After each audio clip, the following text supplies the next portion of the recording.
Domingo passado, nós lemos Hebreus 1 e 2, que diz que Deus falou várias vezes de diversas maneiras. Entendemos que o nosso Deus é um Deus vivo, e a prova que Deus é vivo é porque Ele fala. Essa é a diferença do nosso Deus para os demais deuses. O nosso Deus fala, o nosso Deus ouve. Então nós estudamos e entendemos que Deus, Ele fala e continua falando.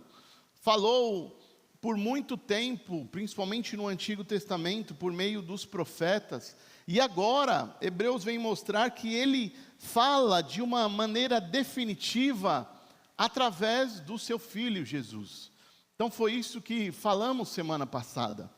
Mas hoje, Hebreus está nos levando a um passo além, um passo à frente. Hebreus está nos convocando a andar um pouco e enxergar o coração de Deus. É por isso que eu pus o tema aí, conhecendo o coração de Deus.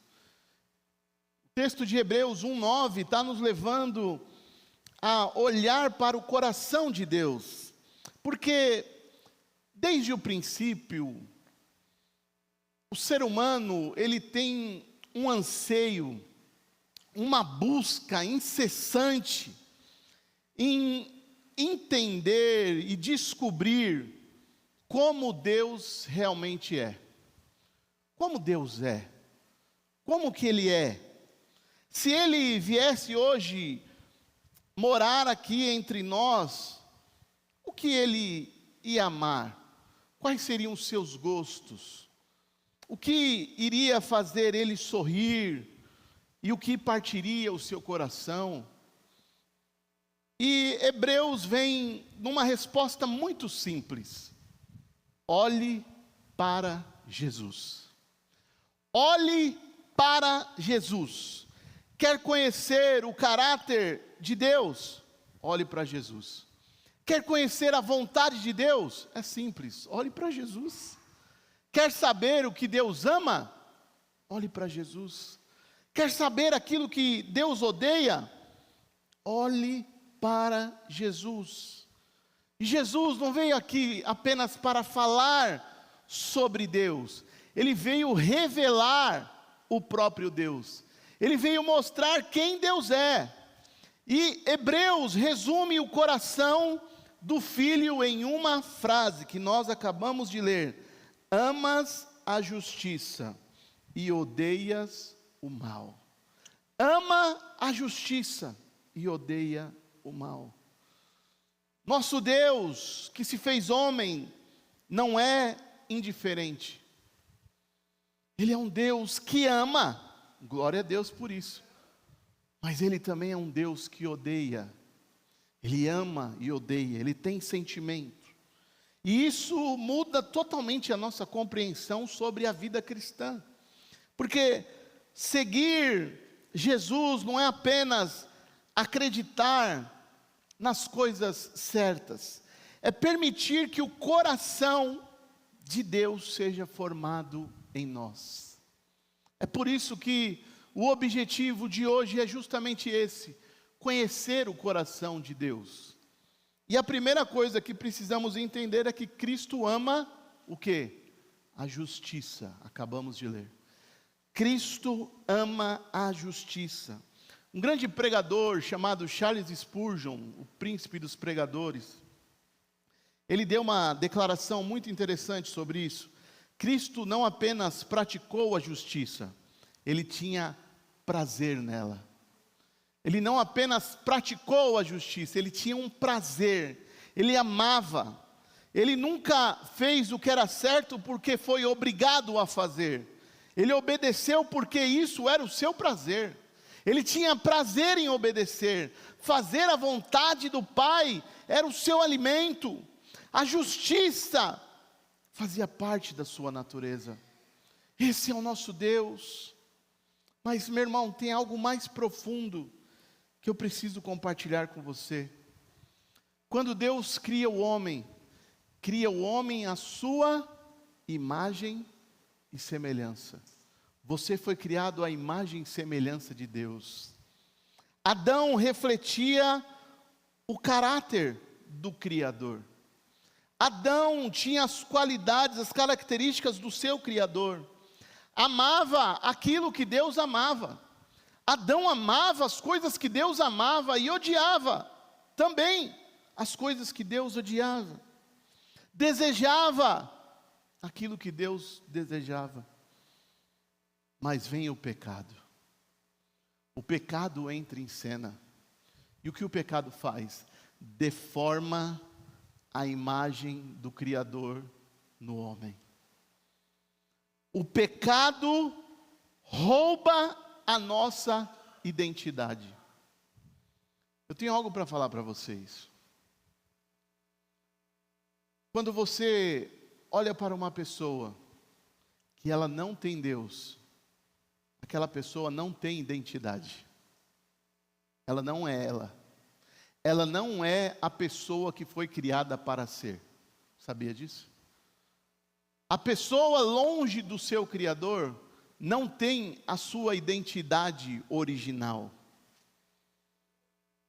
Quando o pecado entra, a nossa identidade é roubada. E aí, meu irmão, nós passamos a amar, não odiar, a amar aquilo que Deus odeia. Ficou gostoso amar aquilo que Deus odeia. Porque a nossa identidade foi roubada, foi tirada de nós. É por isso, meu irmão, que quando você conhece uma pessoa há muito tempo, ela longe de Deus, e quando você encontra essa pessoa e vê que essa pessoa agora anda ao lado de Deus, é uma transformação radical. Quem já teve essa experiência de conhecer pessoas antes e depois de Cristo? O irmão Dedé falou um negócio para mim, posso falar? Falou, você, olha, você era um cara, o que você falou, Dedé? Eu não lembro a palavra, pode falar. Qual foi a palavra? Não, mas você falou aquela palavra, o que eu era?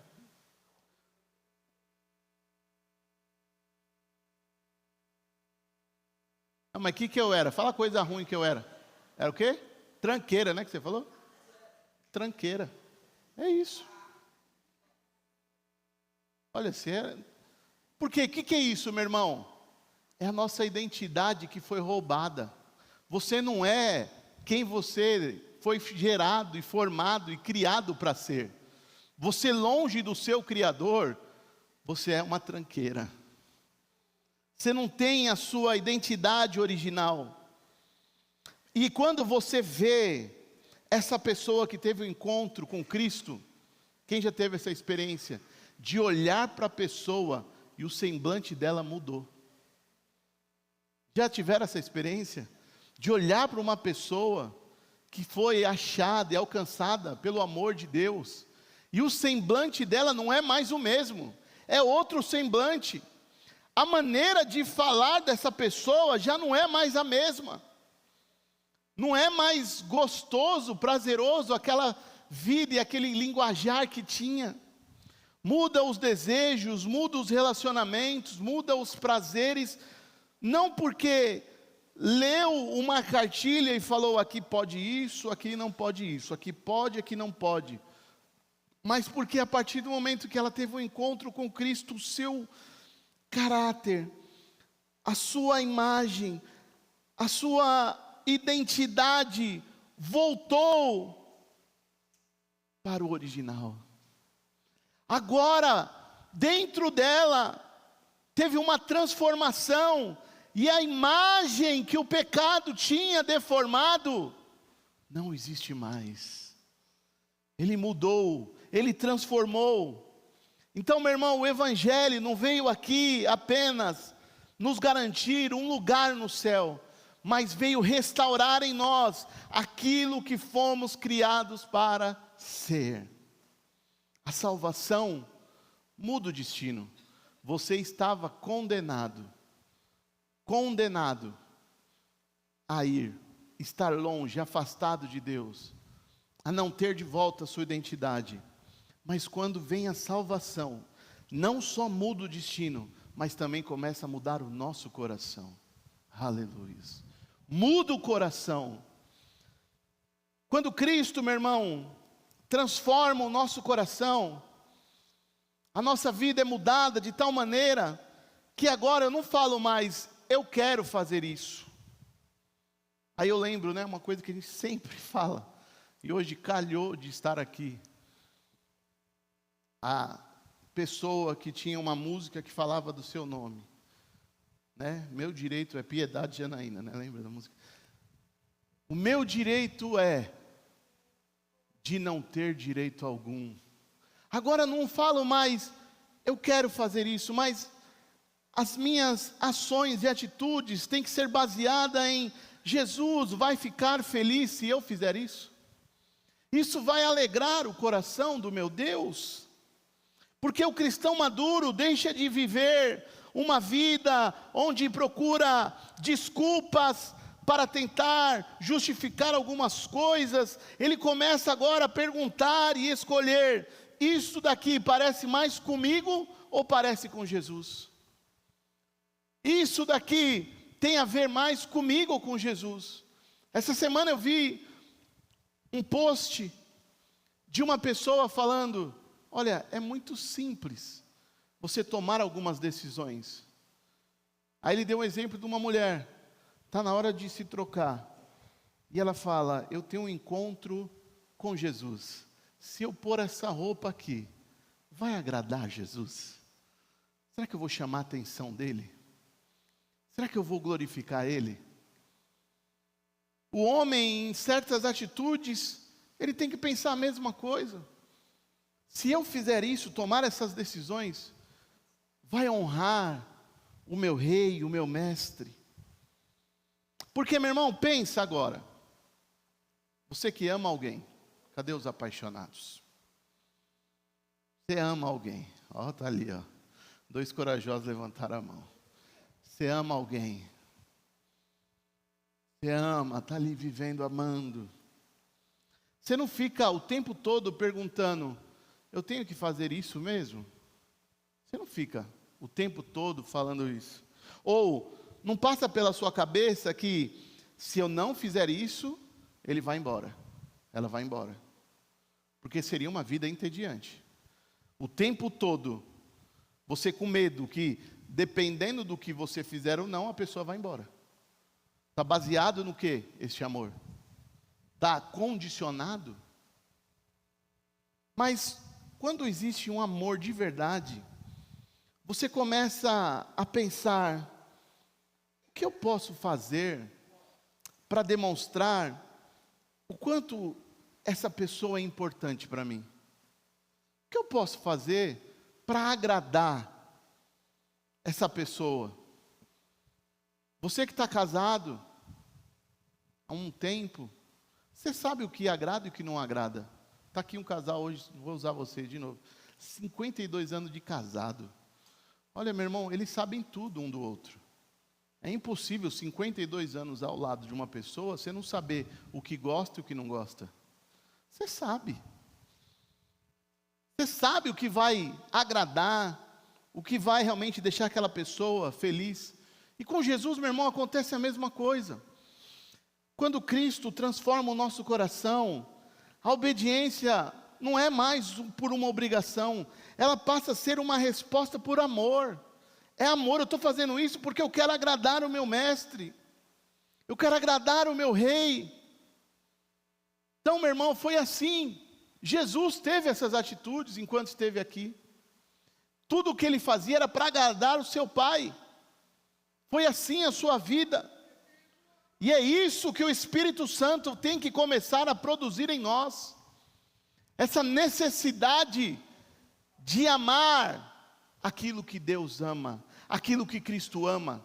Mas também, o versículo nos fala: amas a justiça e odeia o mal. Odeia a iniquidade. Talvez a igreja está meio esquecido desse detalhe. De odiar o mal. Porque nós falamos e somos especialistas em falar sobre o amor de Deus. O amor de Deus é maravilhoso. Nós falamos praticamente todos os dias sobre o amor de Deus. Mas quase não falamos sobre aquilo que Deus odeia. Jesus amava pecadores. Sempre amou. Mas jamais fez amizade com o pecado. Ele amava pecadores, mas não fez amizade com o pecado. Ele acolhia sim. Ele perdoava. Ele restaurava. Mas nunca relativizou santidade. Ele encontra uma mulher adúltera. Ele olha para ela. Ele fala, eu não te condeno. Porém, ele fala, vai e não peques mais. Por quê? O amor não anula a verdade. Ele amou. Não amou? Eu não vou te condenar. Você merecia morte. Você merecia apedrejamento. A lei diz isso. Mas quem é que não tem pecado? Vai, atira a primeira pedra. Então ele amou.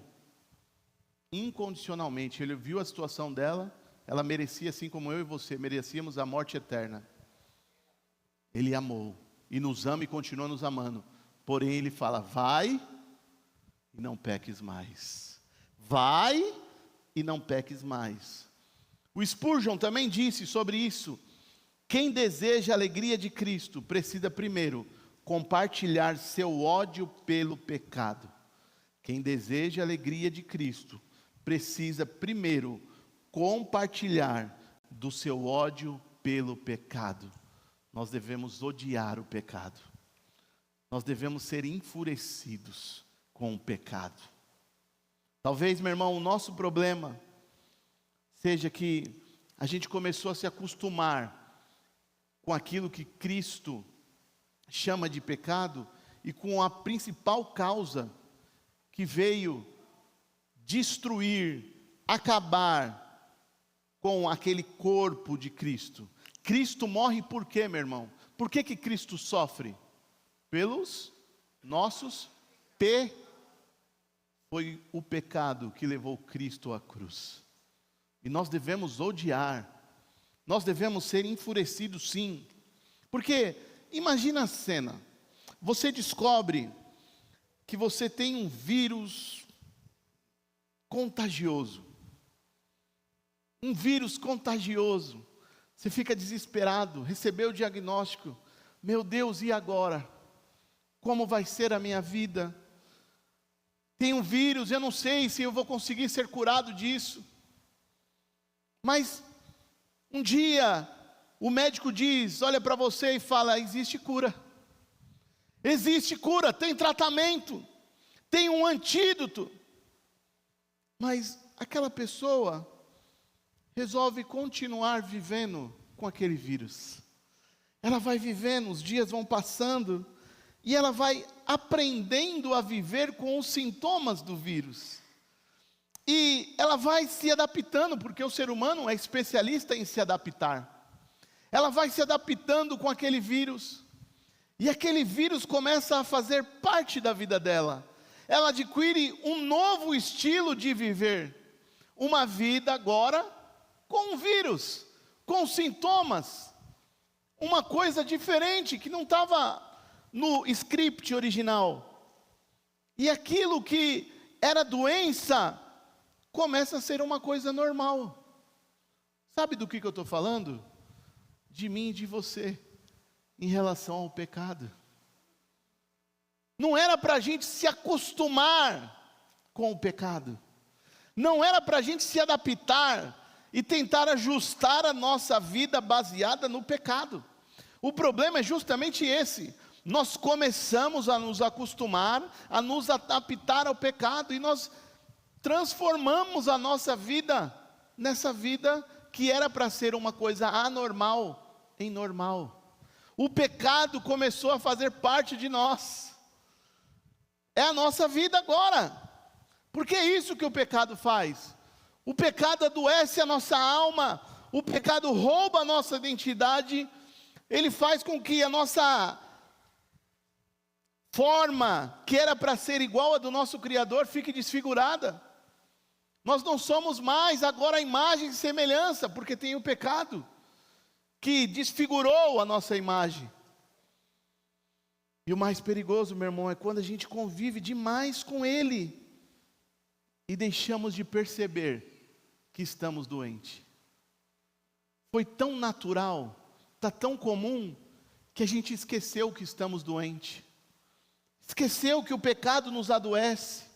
Porque é isso que o pecado faz, ele ofusca a realidade. É como uma miragem, ele ofusca. E aí nós começamos a passar a chamar de personalidade aquilo que é pecado. Chamamos de temperamento aquilo que precisa de arrependimento. Chamamos de fraqueza aquilo que Deus deseja curar nas nossas vidas. Mas Jesus não veio para nos ensinar a conviver com o pecado. Ele não veio nos ensinar a nos adaptar a essa vida a partir do pecado. Ele veio para nos libertar do pecado. Aleluias. Ele veio para te libertar do pecado. Você não tem que se acostumar com o pecado, porque Cristo morreu numa cruz. Sabe para quê, meu irmão? Para que o pecado não chegue nem perto de você.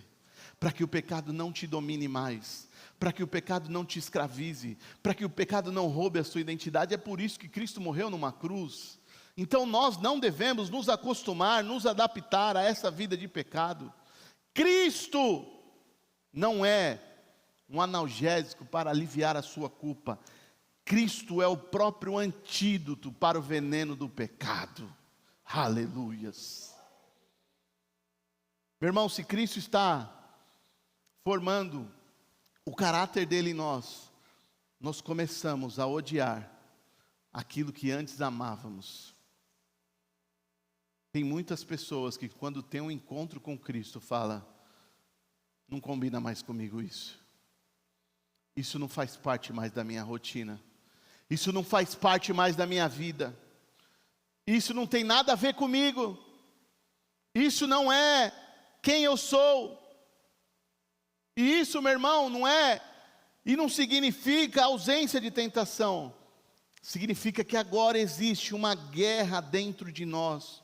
O pecado deixou de ser a nossa casa. Agora o pecado tornou-se o nosso inimigo. E você que já nasceu de novo, você não tem mais como fazer as pazes com aquilo que levou Cristo à cruz, que foi o pecado. Não tem como a gente fazer mais as pazes com isso. Não.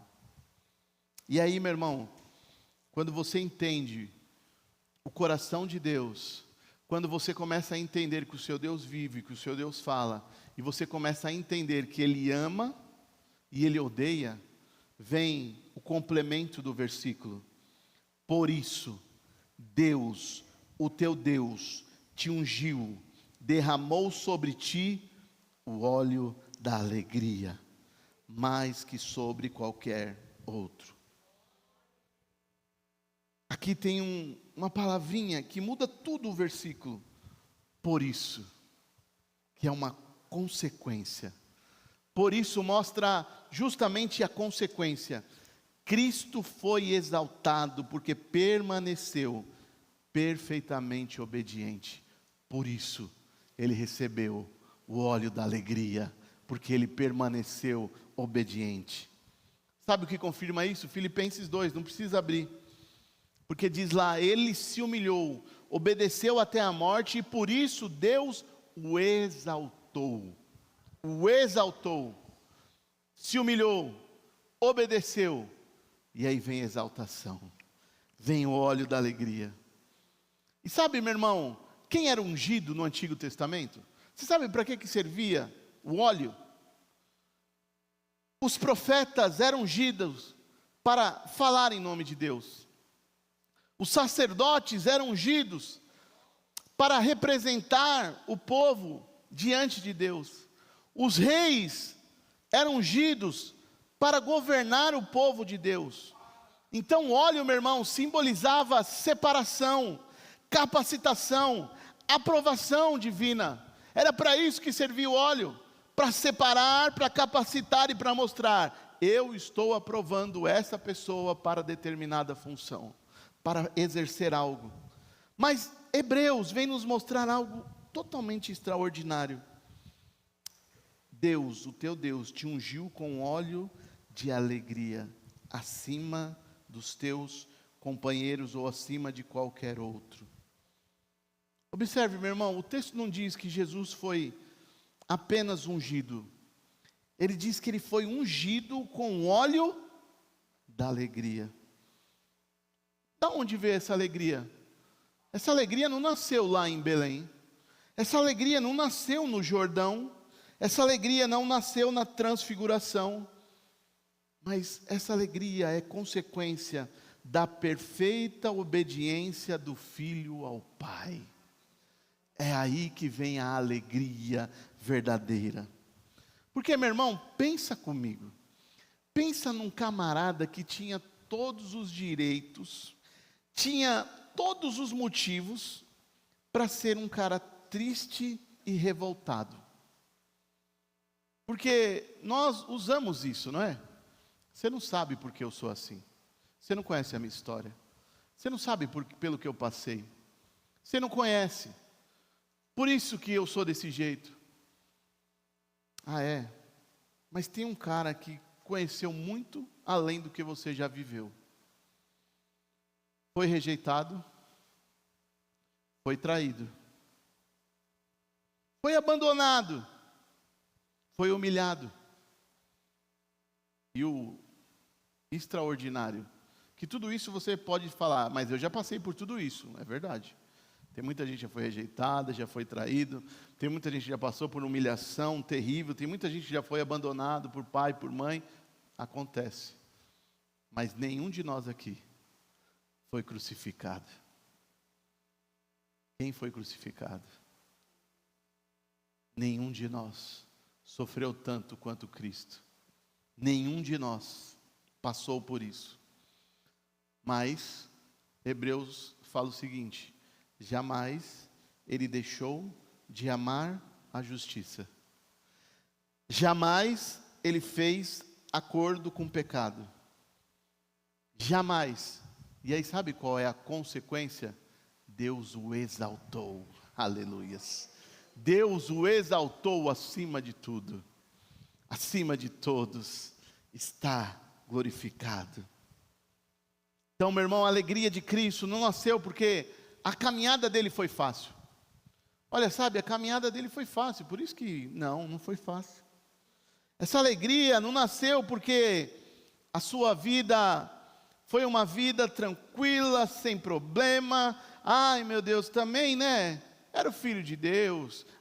Não, ele abriu mão, ele se esvaziou e enfrentou e passou por tudo que eu e você pode enfrentar e passar. Mas essa alegria nasceu porque a sua vida agradou perfeitamente o Pai. Por isso que nasce uma alegria. É uma alegria, meu irmão, que nenhuma dor consegue destruir. É uma alegria que nenhuma cruz consegue apagar. É uma alegria que nem a morte conseguiu vencer. E aqui nós precisamos nos atentar, porque nós buscamos incessantemente uma alegria. Vivemos procurando essa alegria em muitas coisas. Tem pessoas que acham: o dia que eu tiver dinheiro, vai ter alegria. E eu já falei isso várias vezes. Você pode ganhar amanhã, na Mega Sena, na Loto Fácil, em tudo isso daí. E talvez seja o pior dia da sua vida. Até parece, pastor. Fala comigo e pensa comigo.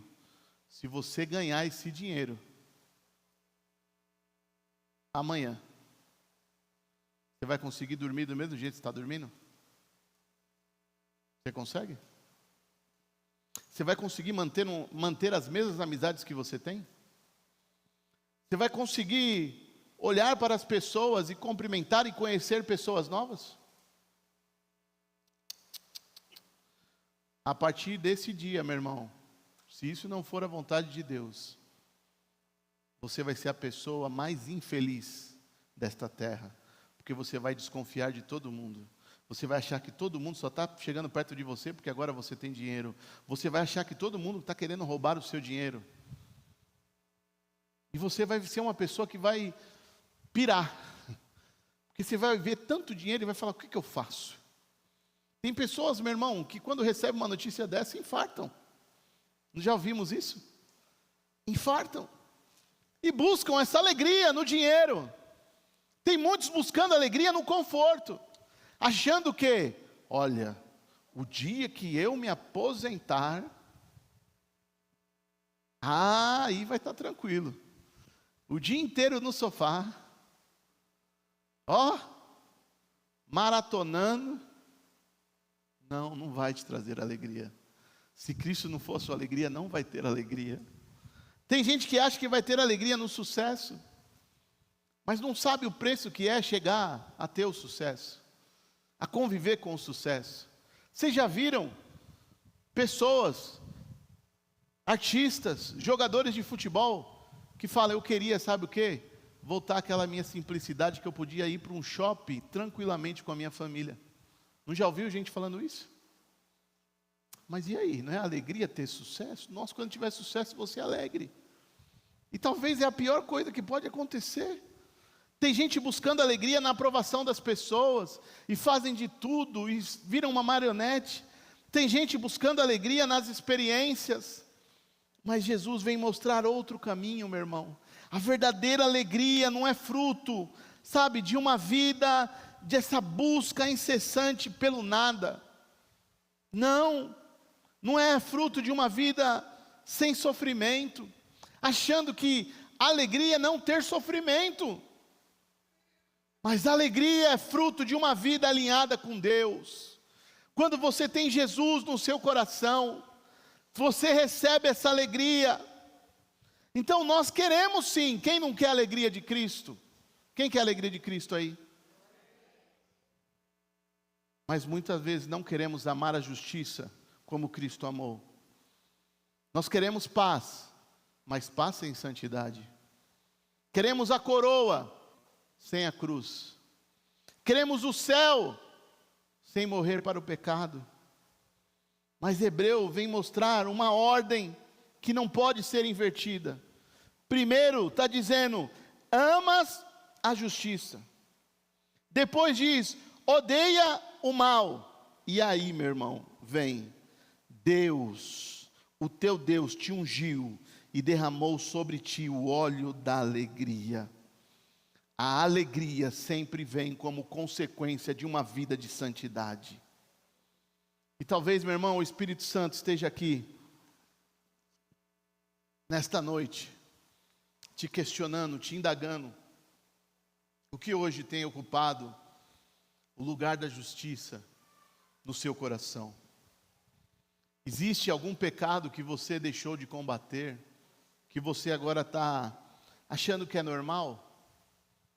Você se acostumou, algo que antes quebrantava você, mas hoje já não incomoda mais. Não incomoda mais. Será que você não está chamando de normal aquilo que justamente Cristo morreu para curar? Será que você não se acostumou com uma doença espiritual, da qual Jesus quer te libertar? Seguir Jesus, meu irmão, não é apenas acreditar que Cristo morreu por nós, mas é permitir que a sua vida seja formada em nós. É voltar a amar aquilo que Ele ama. É voltar a odiar aquilo que Ele odeia. Porque, meu irmão, conversão não cria uma nova humanidade, mas ela restaura a humanidade que o pecado deformou. Isso é conversão. Então, Hebreus, meu irmão, para a gente finalizar, nos convida a admirar um rei que está sentado no trono, mas também nos convida a nos render diante de um rei cujo coração nunca cedeu ao pecado. Um rei que, em vez de dar lugar à desobediência, preferiu uma cruz, que escolheu santidade em vez de conveniência, que permaneceu fiel quando todos falharam. E foi exatamente por isso, meu irmão, que o Pai o coroou com o óleo da alegria. E aqui está a beleza do Evangelho, porque sempre tem uma boa nova, sempre tem uma boa notícia para mim e para você. E que boa notícia é essa? É que Deus não está procurando pessoas que já têm um coração ao igual de Cristo. Porque se eu fizer essa pergunta aqui, eu duvido quem consegue levantar a mão e falar, eu tenho um coração igual de Cristo. Tem alguém aqui nesta noite? Se levante e se retire. Se você já tem um coração igual de Cristo, meu irmão, o que você está fazendo aqui? Porque nós estamos aqui para cada dia mais nos aperfeiçoar para chegar a ter esse coração. Nós estamos buscando ter o coração de Cristo. Nós estamos diariamente buscando que Cristo gere em nós, transforme o nosso coração. Então, meu irmão, a boa notícia é que o mesmo Cristo que revelou perfeitamente o coração do Pai, também transforma o coração daqueles que se rendem a Ele. Ele transforma. Ele transforma. Então, meu irmão, Ele não veio aqui apenas nos ensinar a amar a justiça. Ele veio colocar dentro de nós este amor. Dentro de nós. Ele não veio aqui apenas mandar que odiássemos o pecado, mas Ele veio quebrar o domínio do pecado sobre a sua vida. É isso que Ele veio fazer. Ele não veio apenas mostrar como Deus é, Ele veio restaurar em nós a imagem que o pecado deformou nas nossas vidas. É por isso que Ele veio, é para isso que Ele veio. Por isso, meu irmão, seguir Jesus não é tentar se tornar uma pessoa melhor, é permitir que aquele que é o homem perfeito restaure em nós aquela humanidade que foi perdida lá no Éden. Você tem a oportunidade de voltar a viver e a desfrutar daquilo que Deus projetou e planejou para a sua vida. Você hoje tem oportunidade para viver, para realmente experimentar a sua identidade original.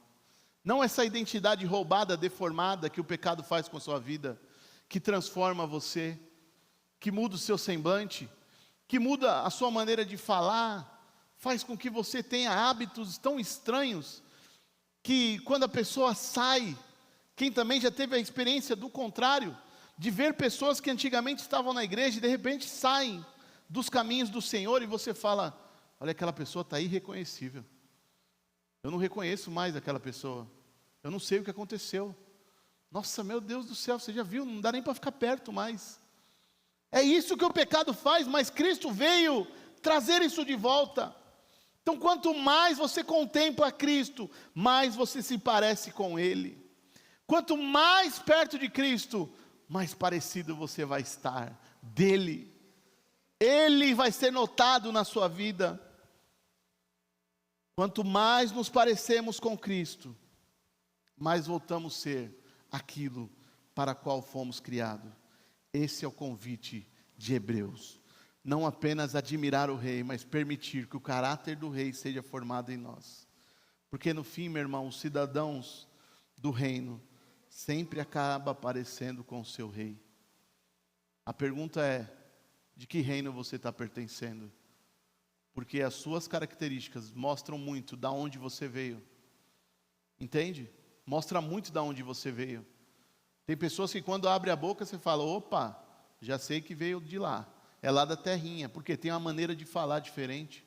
Opa, você é carioca, eu estou vendo pelo seu jeito de falar. Entende que isso tem muito a ver com a nossa vida espiritual? Aquilo que você fala, suas atitudes demonstram de onde você vem. Qual reino você está pertencendo?